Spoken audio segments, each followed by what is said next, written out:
बिस्मिल्लाहिर्रहमानिर्रहीम। अस्सलाम वालेकुम। बेटे आज जो टॉपिक हमने पढ़ना है this is acceleration and momentum under Lorentz transformation.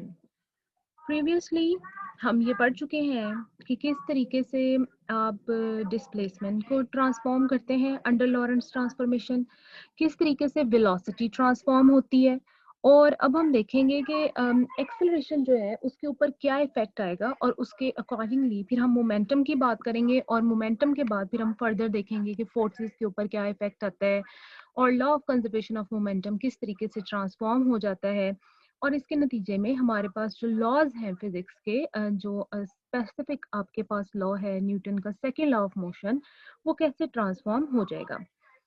क्यों ये सारा कुछ करते हैं? क्योंकि जब हम फोर्स की कोई अकॉर्डिंगली वैल्यू ट्रांसफॉर्म्ड वैल्यू निकालेंगे तो फिर उसके अकॉर्डिंगली हमारे पास वर्क, एनर्जी, मोमेंटम, हर किस्म की क्वांटिटी आ जाएगी। किन चीज़ों के लिए? रिलेटिविस्टिक मोशन के लिए। तो बहरहाल आज हम देखते हैं एक्सेलरेशन अंडर लॉरेंट्ज ट्रांसफॉर्मेशन।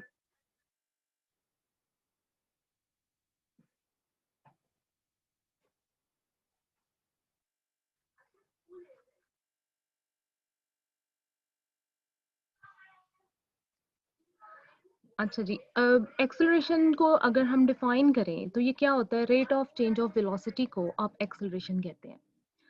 अब हमारे पास दो फ्रेम्स हैं, एक हमारे पास फ्रेम है that is at rest position है जिसको हमने एस फ्रेम कहा हुआ है, एक हमारे पास फ्रेम है एस प्राइम फ्रेम जो कि मूव कर रहा है with respect to this S frame with some velocity v। और ये वेलोसिटी कैसी है? ये कांस्टेंट वेलोसिटी। एक पार्टिकल है जो कि इस रेस्ट फ्रेम में मौजूद है, आप उस पार्टिकल को कोई कार या बाइक ही ले सकते हैं अगर क्लासिकल ऑब्जेक्ट की बात की जाए। तो ये हमारे पास जो पार्टिकल है ये किसी वेलोसिटी v के साथ मूव कर रहा था, और किसी टाइम t में जब हमने इसका एक्सेलरेशन निकाला है तो वो ax आता है।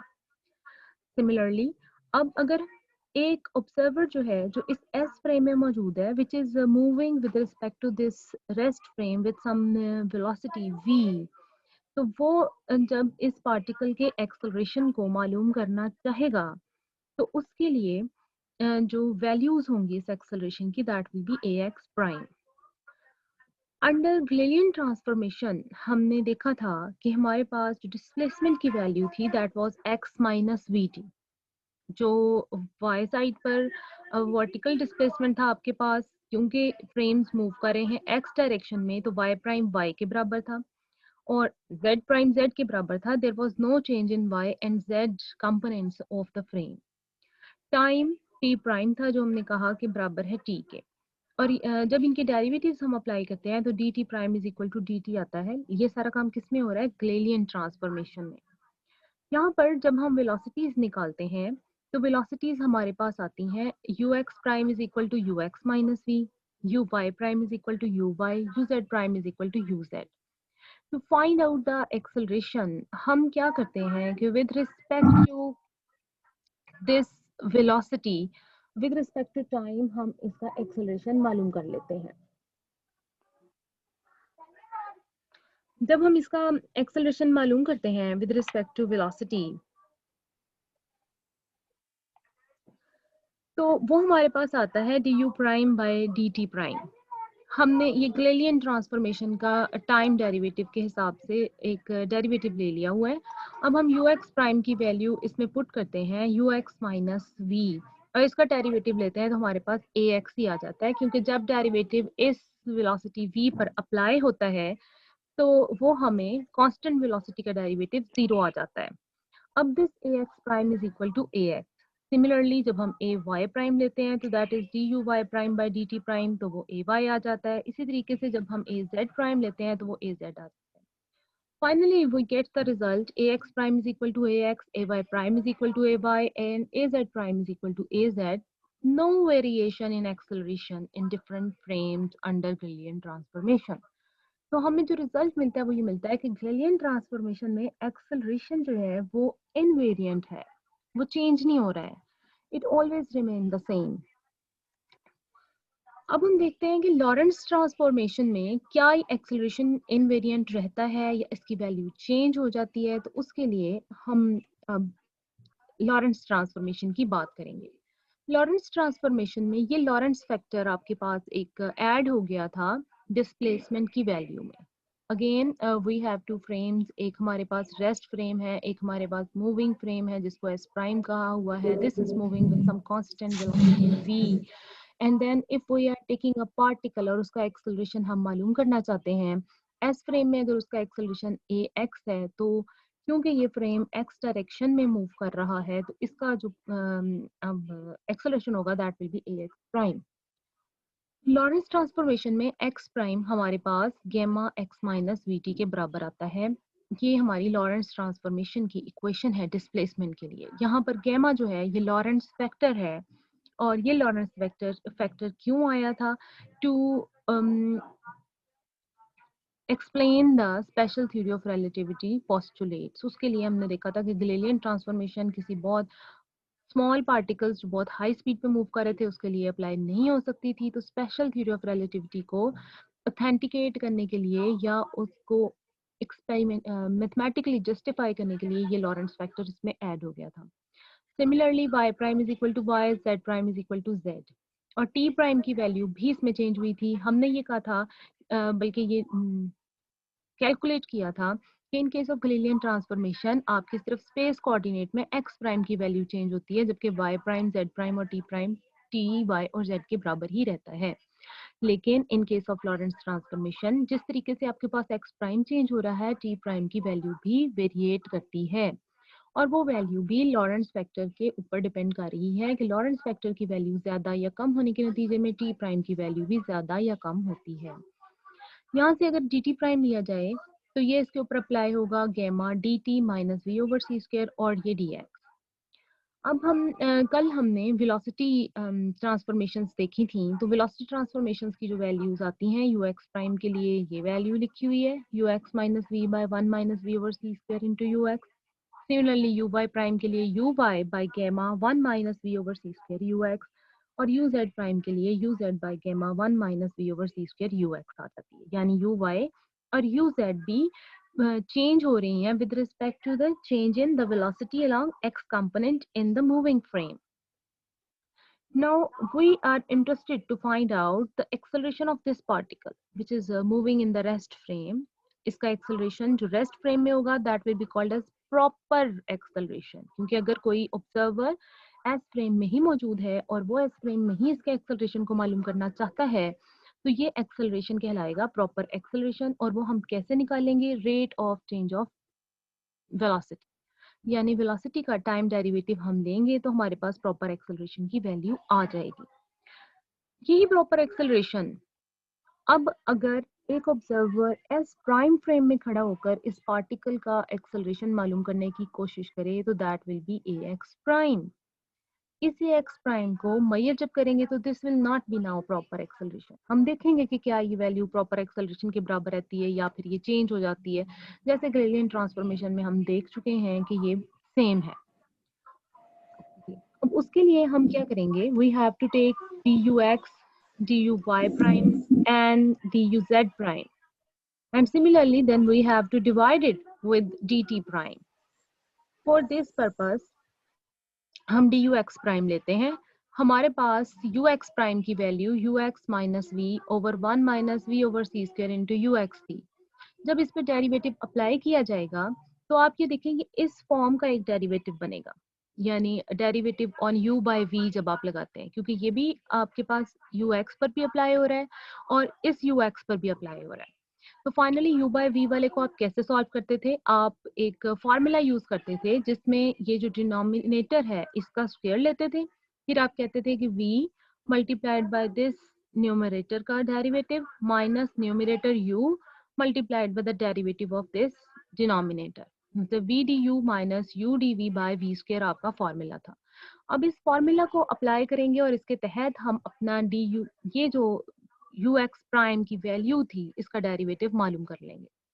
पहले ये हमने ये जो v वाली क्वांटिटी है one minus v over c square u x का स्क्वायर ले लिया, देन ये एज इट इज आ गई, और ये डी यू इसके ऊपर अप्लाई हुआ यू एक्स माइनस वी के ऊपर।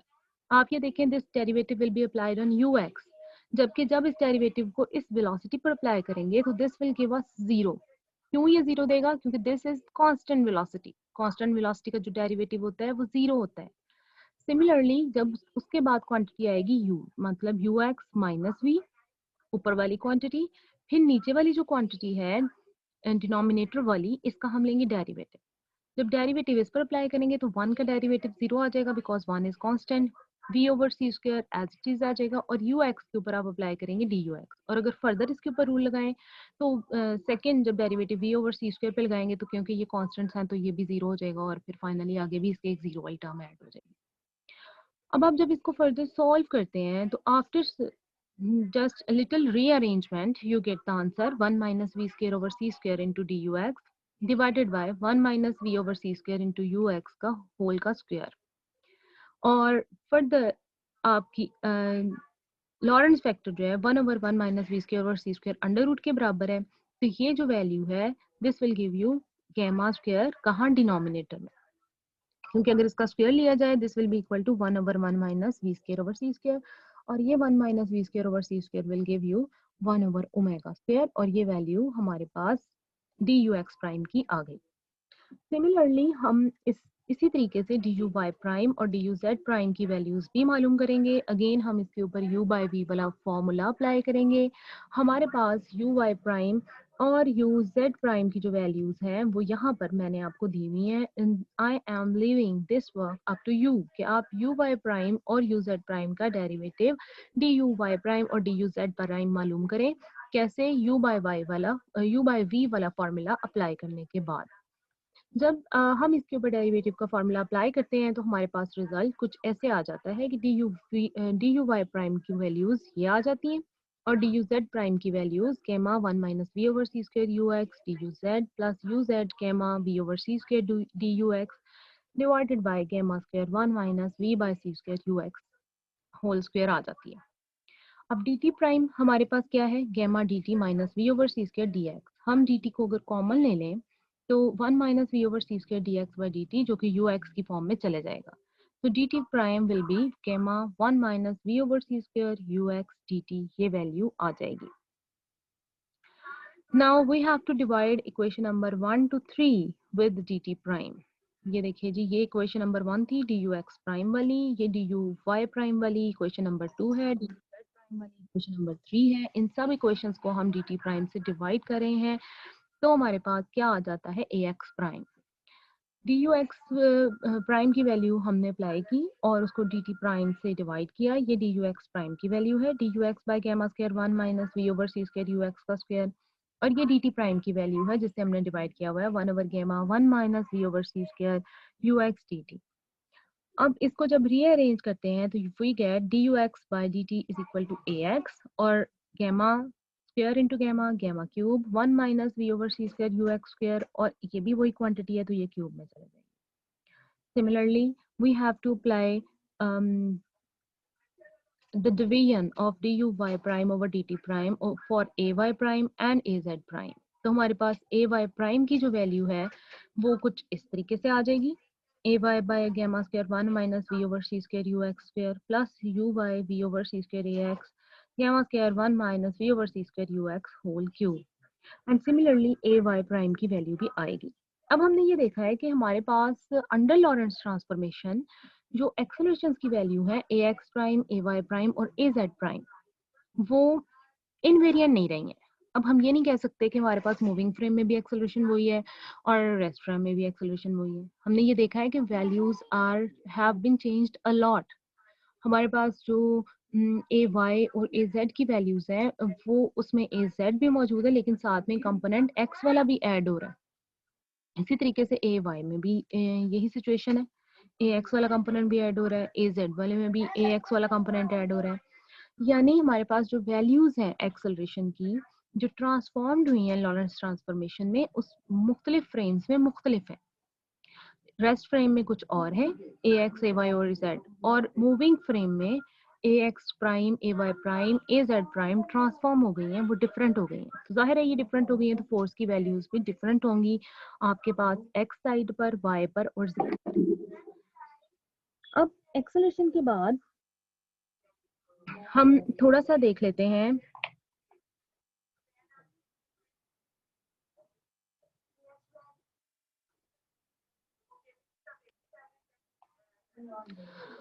अब हम देखते हैं लॉरेंस ट्रांसफॉर्मेशन में मोमेंटम की वैल्यू पे क्या फर्क पड़ता है। मोमेंटम को आप कैसे डिफाइन करते हैं कि मोमेंटम जो है basically it is the product of the mass, a scalar quantity and the velocity. Like कोई भी ऑब्जेक्ट जो मूव कर रहा है जिसकी कोई वेलोसिटी है और उसका कोई मास है तो उसका मोमेंटम एग्जिस्ट करेगा। इस रेस्ट फ्रेम एस में अगर एक पार्टिकल मौजूद है और वो मूव कर रहा है विद सम वेलोसिटी v, तो अब जो उसका मास और वेलोसिटी की प्रोडक्ट होगी दैट विल बी मोमेंटम। तो जैसे उसकी कोई वेलोसिटी है वैसे ही उसका कोई मोमेंटम भी मौजूद होगा।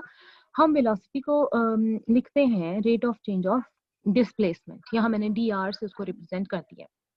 ये किसमें है आपके पास रेस्ट फ्रेम में। इस डी आर जो एक पोजीशन वेक्टर है जिसका एक्स वाई और जेड तीनों कंपोनेंट्स मौजूद है। आर को आप रिप्रेजेंट करते हैं x i hat plus x plus y j hat plus z k hat.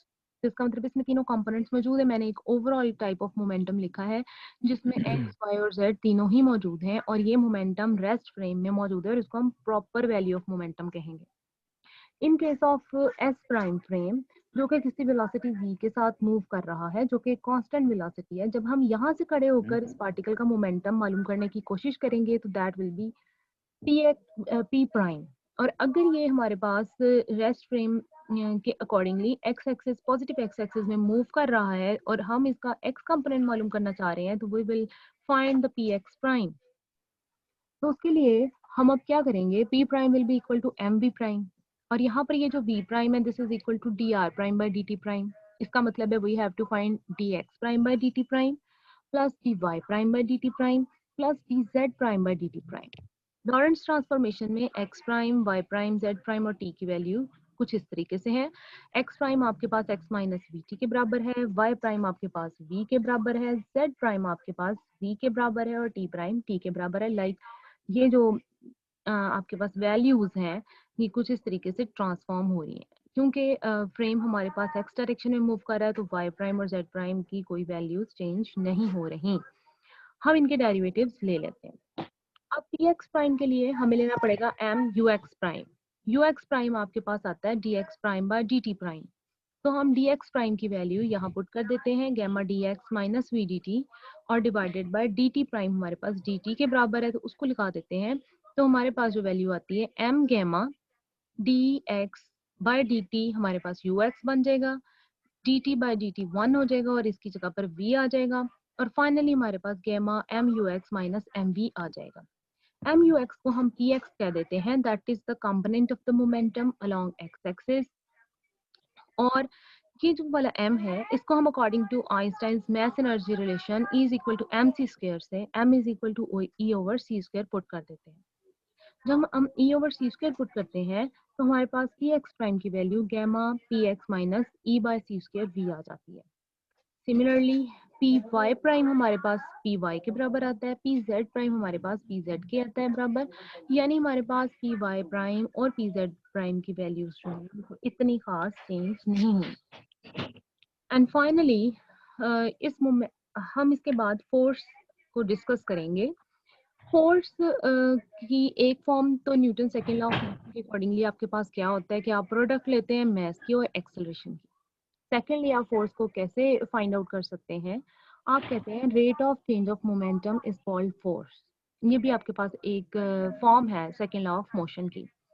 Finally आप फोर्स के लिए हम कल नेक्स्ट लेक्चर में इस मोमेंटम वाले अपने फॉर्मूलाज को यूज करेंगे और उसका डेरिवेटिव लेंगे विद रिस्पेक्ट टू टी। हम देखेंगे कि फोर्स हमारे पास प्रॉपर फोर्स क्या है और ट्रांसफॉर्म्ड फोर्स क्या है लॉरेंस ट्रांसफॉर्मेशन में। और सेकेंडली हम ये देखेंगे, अभी हमने सिंपल मोमेंटम की बात की है कि मोमेंटम जो है आपके पास एक्स फ्रेम एक्स एक्सिस में, वाई एक्सिस में और जेड एक्सिस में कैसी वैल्यूज हैं। रेस्ट और आपका जो दूसरा फ्रेम है मूविंग फ्रेम है उसमें, और कल हम इंशाल्लाह देखेंगे कि law of conservation of momentum जो है वो कैसे हम फाइंड आउट कर सकते हैं, और क्या law of conservation of momentum special theory of relativity के अकॉर्डिंगली वैलिड रहता है या नहीं रहता, और अगर नहीं रहता तो हम उसको किस तरीके से सॉल्व कर सकते हैं इस डिस्क्रिपेंसी को।